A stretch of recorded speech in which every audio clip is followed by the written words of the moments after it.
5 June 2026 9:30টার দিকে রাজবাড়ী দৌলতদিয়া 7 নম্বর ফেরিঘাটে একটি বাস দুর্ঘটনা ঘটে।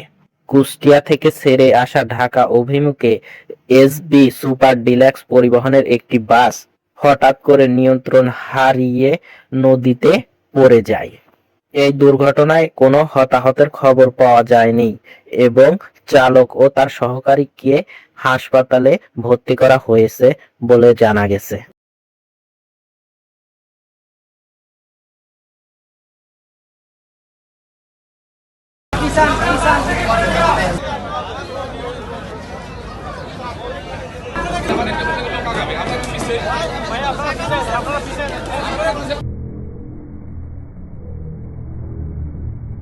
সকলের প্রতি দৃষ্টি আকর্ষণ করছি, আপনারা ফেরি